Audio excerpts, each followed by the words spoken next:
Hello everyone. Welcome back to our channel. In today's short tutorial, I'll guide you through the steps to block specific countries on your Facebook page. Make sure to stick around until the end, and don't forget to like this video and subscribe for more helpful tips. Blocking countries on your Facebook page allows you to restrict access to your content based on users' geographic locations. This can be useful for managing spam comments or addressing legal and cultural concerns. Here's how to do it. First, open your Facebook account on your mobile device and navigate to the business page you want to manage.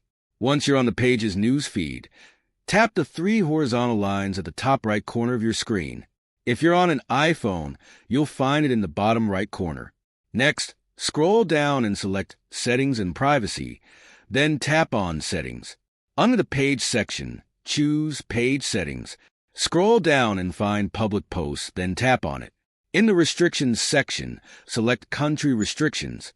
Here, you'll see two options: Show only to certain countries or Hide from certain countries. Choose Hide from certain countries. After that, go back to the previous screen and tap on Countries. Search for and select the countries you want to block. Once you've added all the countries you want to restrict, hit the back icon to save your changes. And that's it. You've successfully blocked access to your Facebook page from specific countries. If you found this tutorial helpful, please like the video, subscribe to our channel for more tips, and leave your comments below.